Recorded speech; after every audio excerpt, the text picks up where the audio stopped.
అస్సలాముఅలైకుం my friends, welcome to my recipe 78 my friends.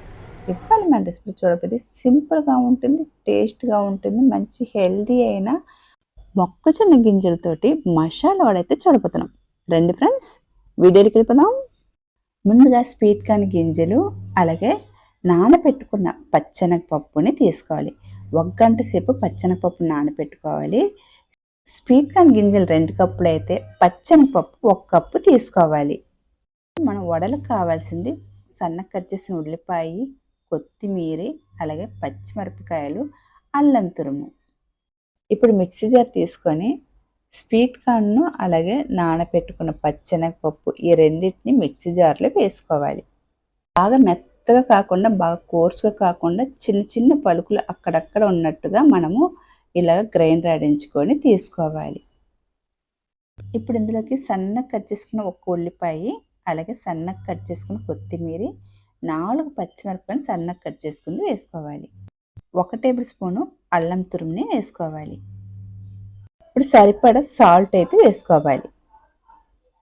ఇలా salt వేసుకున్న తర్వాత ఇప్పుడు బాగా కలుపుకోవాలి. నీళ్ళు అయితే అస్సలు వేయకూడదు, నీళ్ళు వేయకుండానే ఇప్పుడు కలుపుకోవాలి. ఇలాగా బాగా కలుపుకున్న తర్వాత మనము స్టవ్ వెలిగించుకొని స్టవ్ మీద ఒక కళాయి పెట్టేయాలి. ఆయిల్ వేసుకొని ఆయిల్ వచ్చి బాగా హీట్ ఎక్కిన తర్వాత మనం కలిపి పెట్టుకున్న పిండిని ఇలా కొద్ది తీసుకుని అరచేతిలో పెట్టుకొని ఇలా ఒత్తుకొని వడల్లాగా ఇలాగ ఆయిల్లో వేసుకోవాలి.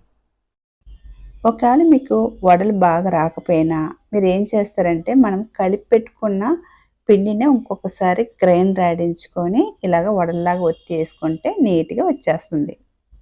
దీనికి మరి పిండి గిండి ఏం కలపన అవసరం లేదు, ఇలాగనే మనకైతే బాగా నీట్గా వచ్చేస్తుంది. మొక్కజొన్న వచ్చి మన హెల్త్కి చాలా మంచిది. మొక్కజొన్నలో కూడా చాలా బెనిఫిట్స్ ఉన్నాయి. మొక్కజొన్న తినడం వల్ల మన పొట్టలో ఉన్న పేగులన్నీ క్లీన్ అవుతుంది. అలాగే డైజెషన్ బాగా అవ్వని వాళ్ళకి కూడా డైజెషన్ అయితే అవుతుంది. ఇప్పుడు బాగా 2 వైపున ఇలా బాగా కలర్ వచ్చినంత వరకు వేపుకొని మనము ఇలాగ తీసుకోవాలి. మంట వచ్చి హైలో పెట్టకుండా కొద్దిగా నిదానంగా పెట్టుకొని మనం ఫ్రై చేసుకోవాలి.